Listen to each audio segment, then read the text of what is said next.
இன்னைக்கு நம்மளோட நேயர்களுக்காக என்ன சமைக்க போறீங்க? இன்னைக்கு நம்ம என்ன பண்ண போறோம்னா வாழைக்காய் வச்சு ஒரு கோலா உருண்டை பண்ண போறோம். ஓகே, வாழைக்காய் வச்சு கோலா உருண்டை. ஆமா, கோலா உருண்டை அப்படின்னாலே நம்ம வந்து சிக்கன் மட்டன்ல பண்ணியிருக்கோம். இல்ல கடலை பருப்பு வச்சு பண்ணுவாங்க. அது வந்து உருண்டை குழம்புக்கு பண்ணுவாங்க. நம்ம வந்து கோலா உருண்டையை வந்து வாழைக்காய் வச்சு பண்ண போறோம். ஓகே, ஸோ வாழைக்காய் பஜ்ஜி சாப்பிடுவோம். ஆனா இப்போ வந்து வாழைக்காய் வச்சு கோலா உருண்டை பண்ண. வாழைக்காய் கோலா உருண்டை செய்வதற்கு தேவையான பொருட்கள் என்னென்ன? வாழைக்காய், இஞ்சி பூண்டு, வெங்காயம், வரமிளகாய், பொட்டுக்கடலை, அரிசி மாவு, உப்பு, பச்சை மிளகாய், தேங்காய், சோம்பு, மஞ்சத்தூள், கொத்தமல்லி, எண்ணெய், கருவேப்பிலை. ஓகே, ஸோ தேவையான பொருட்கள் எல்லாமே வந்து ரெடியா இருக்குது. ஸோ ஃபர்ஸ்ட் என்ன பண்ண போறோம்? ஃபர்ஸ்ட் நம்ம ஒரு அடுப்பை பற்ற வச்சு வாழைக்காய் இதுவா இந்த அடுப்பு பற்ற வச்சுக்கலாம். ஓகே,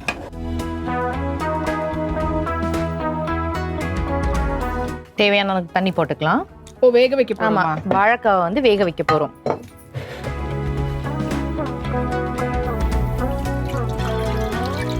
போதுமா? ஃபுல்லாவே போடுங்க. நான் 3 பீஸ் போல வாழைக்காய் எடுத்திருக்கேன். அதாவது ஒரு 1.5 வாழைக்காய். ஆமா, பெரிய வாழைக்காவா இருந்தா 1 எடுத்துக்கலாம், சின்னதா இருந்தா ஒரு 2 வாழைக்காய் போல எடுத்துக்கலாம். இதோட தலையும் வால் பகுதியை மட்டும் கட் பண்ணிட்டு தோலோடவே போட்டு அப்படியே வேக வச்சிடலாம். போதும். அதை மூடி வச்சிடலாம். இப்போ இந்த வாழைக்காய் வேகணும், அதில் நம்ம எதுவுமே ஆட் பண்ண வேண்டாம், வெறும் வாழைக்காய் மட்டும் ஆட் பண்ணி தண்ணி ஆட் பண்ணால் போதும். ஓகே, ஸோ இப்போ இந்த அடுப்பை பற்ற வச்சுக்கலாம்.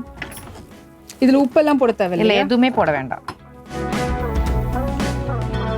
ஏன்னா நம்ம அந்த கோலா உருண்டை பண்ணும்பொழுது நம்ம உப்பு போட்டுப்போம். ஸோ இப்போ வேகும் போது உப்பு போட வேண்டாம். இது நார்மல் ரீஃபண்ட் ஆயில் தான். இதில் வேற ஏதாவது ஆயில் யூஸ் பண்ணலாம்? நம்ம பொரிக்கவும் போகிறோம். ஸோ அதனால இப்போ ஏதாச்சும் ஆயில் மாற்றினீங்கன்னா அதே ஆயிலே வந்து பொரிக்க ஆரம்பிக்கும். ஓகே, எண்ணெய் காய ஆரம்பிக்குது. காரத்துக்கு நம்ம வந்து பச்சை மிளகாவும் வரமிளகாய் மட்டும்தான் போட போகிறோம். ஓகே, ரெண்டுமே? ஆமாம், ரெண்டுமே போட போகிறோம். வரமிளகாய் கொஞ்சம் நிறைய போட்டுக்கலாம், ஒரு 3-4 போட்டுக்கலாம். பச்சை மிளகா 1 போட்டால் போதும். ஏதாவது 1 அப்படின்ற மாதிரி இருக்கக்கூடாதா?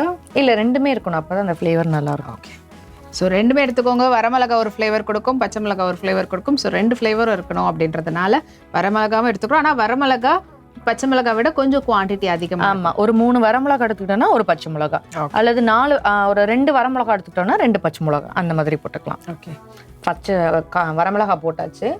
அடுத்து வந்து ஒரு பச்சை மிளகா போட்டுக்கிறேன். ஓகே, இது வந்து எண்ணெய் வந்து லைட்டான சூடு இருக்கும் போது போட்டுக்கோங்க. ஓகே, இல்லைன்னா ஒரு மாதிரி கருகிடும். ஸோ இப்போ நம்ம வந்து 3 பச்சை வரமிளகா போட்டதுக்கு ஒரு பச்சை மிளகா. ஆமாம், ஒரு பச்சை மிளகா போட்டிருக்கேன். இது கூட எண்ணெய் சூடாகும் போது, ஆமாம், எண்ணெய் இப்போ கொஞ்சம் சூடாயிடுச்சு. 1 ஸ்பூன் அளவுக்கு வர அளவுக்கு சோம்பு போட்டுக்கலாம். ஓகே, ஸோ ஃபர்ஸ்ட் வரமிளகா, பச்சை மிளகா, அதுக்கப்புறமா எண்ணெய் நல்லா சூடானதுக்கு அப்புறமா சோம்பு. சோம்பு லைட்டாக ஸ்மெல் வர ஆரம்பிக்கும். அந்த ஸ்டேஜில் இஞ்சும் பூண்டு வச்சுருக்கோம். இந்த இஞ்சி பூண்டு 2த்தையும் போட்டுக்கலாம். இஞ்சி ஒரு சின்ன ஒரு விரல் துண்டு அளவுக்கு இஞ்சி போட்டுக்கிறேன். ஒரு 6லேருந்து 8 பல் வர அளவுக்கு பூண்டு போட்டுக்கிறேன். Okay, okay. ஸோ யூஸ்வலாகவே கோலா உருண்டையில் வந்து இந்த இஞ்சி பூண்டு சேர்ப்பாங்க. ஏன்னா நம்மளுக்கு வந்து நிறைய அந்த டைஜஷன் ப்ராப்ளம் இல்லாமல் இருக்கிறதுக்காக, அசிடிட்டி ஃபார்ம் ஆகாமல் இருக்கிறதுக்காக வந்து இஞ்சி பூண்டு சேர்க்கறது. ஈவன் இஞ்சி பூண்டு பேஸ்ட் போடுறதா இருந்தால் பேஸ்ட்டும் போட்டுக்கலாம். இது நம்ம வந்து ஒரு மாதிரி கொத்தி தான் எடுக்க போகிறோம், இடிச்சு தான் எடுக்க போகிறோம் மசாலா மாதிரி. ஓகே, ஸோ அதனால் முழுசாக போட்டுக்கிட்டோம்னா அந்த ஃப்ளேவர் நல்லாயிருக்கும் ஆயிலில். ஸோ இது லைட்டாக கொஞ்சம் கோல்டன் ப்ரௌன் ஆகணும். கொஞ்சமாக கொத்தமல்லி போட்டுக்கிறேன். வெங்காயமும் இதில் தான் போட்டு போகிறோம்? ஆமாம், வெங்காயமும் இதில் தான் போட்டு வதக்க போகிறோம்.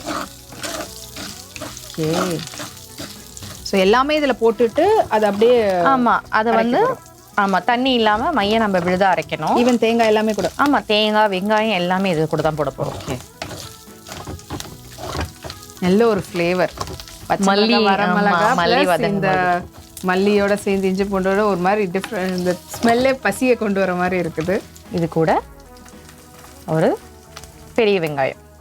ஓகே, பல்லாரி வந்து ஒரு பொடியாக நறுக்கி வச்சு ஒரு வெங்காயம். ஓகே, யூஸ்வலாக ஃபஸ்ட்டு வெங்காயம்லாம் போட்டுட்டு அதுக்கப்புறமா இது பண்ணுவோம். இப்போது எல்லாம் அது வதங்கினதுக்கப்புறமா வெங்காயம் போட்டுரும். தக்காளி கிடையாது? இல்லை, இதுக்கு தக்காளி வேண்டாம். நம்ம கோலா உருண்டை தான் பிடிக்க போகிறோம். ஸோ தக்காளி இதில் வந்து சின்ன வெங்காயம் போடலாமா? போடலாம். மொத்த டிஷ்ஷுக்கான உப்பு கிடையாது, வெங்காயம் வெங்காயம் வதங்கறதுக்கு. வெங்காயம் நல்லா வதங்கணும், அப்பதான் அரைக்க முடியும் நல்லா. அதை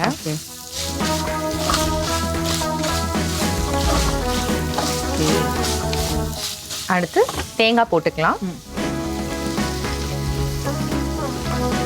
தேங்காய் என்ன அளவுல போடணும்? தேங்காய் வந்து ஒரு 1/2 மூடி தேங்காய் அளவுக்கு போட்டுக்கலாம். துருவி போடணும்னு இல்லை, அப்படியே சின்னதா கட் பண்ணி கூட அந்த மாதிரியும் போட்டுக்கலாம். துருவி வச்சிருந்தா துருவி போட்டுக்கலாம். ஓகே, ஸோ நீங்க வந்து சின்ன சின்னதா போடுறதா கட் பண்ணி போடுறதா இருந்தாலும் போடலாம், இல்ல துருவி போட்டுக்கிறதா இருந்தாலும் போட்டுக்கலாம். அம்மியில் அரைக்கும் போது துருவி போட்டோம்னா நம்மளுக்கு கொஞ்சம் ஈஸியா இருக்கும் அரைக்கிறதுக்காக. Okay okay. இப்போ இது கூட பொட்டுக்கடலை போட்டுக்க போறேன். ஓ, இப்போவா? ஆமா. அது எவ்வளவு? இதுவும் வந்து ஒரு 4ல இருந்து 5 ஸ்பூன் வர அளவுக்கு போட்டுக்கலாம். ஓகே. வெங்காயம் வதங்கினதுக்கு அப்புறமா தேங்காய்க்கு அப்புறமா பொட்டுக்கடலையோட சேர்த்து அதை நல்லா மிக்ஸ் பண்ணி விடணும். இப்போ இது எல்லாமே நல்லா ஒரு வதக்கணும். தேங்காய் கொஞ்சம் லைட்டா கலர் மாறணும். ஓகே.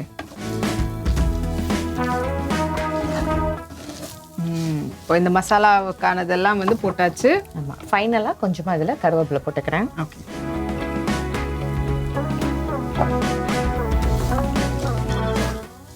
ஓகே. சோம்பு, இஞ்சி, பூண்டு, வரமிளகாய், பச்சை மிளகாய், வெங்காயம், அப்புறம் கருவேப்பிலை, கொத்தமல்லி இதெல்லாம் போட்டு வதக்கிட்டு கடைசியா பொட்டுக்கடலை, தேங்காய் அதை வந்து நல்லா கொஞ்சம் கொரகொரப்பா அரைச்சி எடுத்தாச்சு. ஸோ இதை வச்சுதான் நம்ம வந்து கோலா உருண்டை செய்ய போறோம். அண்ட் இந்த பக்கம் வந்து பாத்தீங்கன்னா நம்ம வாழைக்காய் பண்ணிட்டு இருந்தோம். ஆஃப் பண்ணிடலாம். எஸ், அப்படியே வாழைக்காய் நல்லா வெந்துருச்சு, கலரும் மாறி போச்சு. ஒரு நைஃப் வச்சு நீங்க லைட்டா இப்படி வந்து என்ன பாருங்க, வாழைக்காய் அப்படி நல்லா இறங்குச்சுன்னா நல்லா குக் ஆயிடுச்சுன்னு அர்த்தம். ஏன்னா நல்லா வெந்துட்டுன்றதுனால அது அப்படியே ஈஸியா வந்துடும். வாழைப்பழம் உரிக்கிற மாதிரி நம்ம உரிச்சு எடுத்துடலாம். ஸோ அந்த கோடு மட்டும் லைட்டா நம்ம கீறி வச்சிடலாம். உங்களுக்கு இப்படி பண்ணா ஈஸியா வரும். இதுவே நீங்க வேகாம எடுத்துட்டீங்கன்னா இவ்வளவு ஈஸியாலாம் வராது.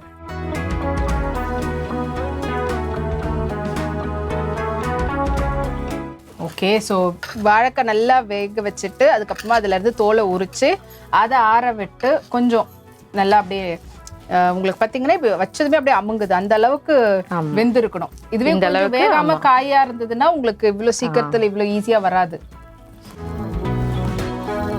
நான் நினைச்சேன்னா அதுல போடுறதுக்கு தண்ணியாயிடுமே. இல்ல, நிறைய பேர் பயப்படுவாங்க இவ்வளோ ஹாட்டா இருக்கு இதுல எப்படி பண்றதுன்னு. பக்கத்துல நீங்க கொஞ்சம் ஐஸ் வாட்டர் வச்சீங்கன்னா ஸோ அதை டிப் பண்ணி எடுக்கும் போது நம்மளுக்கு ரொம்ப சூடா இருந்தா நம்ம லைட்டா கையை வந்து வார்ம் இது பண்ணிக்கலாம்.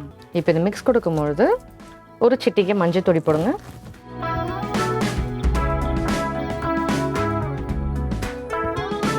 இப்போ கோலா உருண்டைக்கு மொத்தமா உப்பு போட்டுக்கிறேன். இப்போ எண்ணெய் நல்லா காய ஆரம்பிச்சிச்சு, ஸ்லோ பண்ணிக்கலாம். இப்போ இதுல வந்து ஒரு ஸ்பூன் அளவுக்கு 1ல இருந்து ஒரு 2 பெரிய ஸ்பூன் அளவுக்கு வந்து அரிசி மாவு போட்டுக்கலாம். ஒரு கிறிஸ்பினஸ்க்காகவும் ஒரு பைண்டிங்காகவும். நான் மொத்தமா 3 ஸ்பூன் போல போட்டுக்கிறேன் அரிசி மாவு. ஆமா, அரிசி மாவு. இப்போ இது எல்லாமே நல்லா மிக்ஸ் கொடுக்கணும். சின்ன சின்ன சைஸ்க்கு எடுத்துக்கோங்க, நிறைய வேண்டாம். ஆயில் வந்து ஹீட் ஆயிடுச்சான்னு பார்க்கறதுக்கு லைட்டா ஒன்று போடுறேன். வர ஆரம்பிச்சிருச்சு. இப்போ ஆயிலை வந்து ஃபுல் ஸ்லோல பண்ணிட்டு சின்ன சின்ன உருண்டைகளா போட்டுடலாம். ஆயிலில் இருக்கும் போது லைட்டாக மைல்டான ப்ரௌன் இருக்கும்போது நம்ம வெளியே எடுத்தோம்னா நம்மளுக்கு கரெக்டாக இருக்கும். ஓகே. ஸோ இப்போ எடுக்கக்கூடிய ஸ்டேஜ். ஆமாம், இப்போ அது எடுக்கக்கூடிய ஸ்டேஜ் வந்துருச்சு. நல்லா அப்படியே லட்டு மாதிரி ஒரு பாத்திரம் வச்சுக்கிறோம். அதில் தேவையான அளவுக்கு தண்ணி போட்டுக்கிறோம். தண்ணி நல்லா கொதிக்கும் போது வாழைக்காய் போட்டு அதில் வந்து நல்லா வேக வைக்கிறோம். இன்னொரு பாத்திரம் வச்சுக்கிறோம். அந்த பாத்திரத்தில் தேவையான அளவுக்கு எண்ணெய் போட்டுக்கிறோம். எண்ணெய் நல்லா காஞ்சதும் அதில் வரமிளகாய் போடுறோம். வரமிளகாய் லைட்டாக வறுத்ததும் அதில் வந்து பச்சை மிளகாய் போடுறோம். இஞ்சி பூண்டு நறுக்கியது போடுறோம். அடுத்து வெங்காயம் போடுறோம். இது எல்லாமே ஒட்டுக்க வதங்க ஆரம்பிக்கும் போது சோம்பு போடுறோம், கொத்தமல்லி போடுறோம், கருவேப்பிலை போடுறோம், பொடிச்சு வச்சிருக்க தேங்காய் போடுறோம், பொட்டுக்கடலை போடுறோம். இது எல்லாமே நல்லா வதங்கினதுக்கு அப்புறமா அதுல கொஞ்சமா உப்பு மட்டும் போட்டு ஆற விட்டு அதை வந்து கொரன்னு அரைச்சிக்கிறோம். அரைச்சது கூட வந்து வேக வச்ச வாழைக்காவை நல்லா மசிச்சு அது கூட கொஞ்சமா மஞ்சப்பொடி, மொத்தமா கோலா உருண்டைக்கு தேவையான உப்பு, கொஞ்சம் 2ல இருந்து ஒரு 4 ஸ்பூன் வரைக்கும் அரிசி மாவு போட்டு மிக்ஸ் பண்ணி ஆயிலை ஹீட் பண்ணி அதுல நம்ம பொரிச்சு எடுத்தோம்னா நம்மளுடைய வாழைக்காய் கோலா உருண்டை ரெடி ஆயிடும்.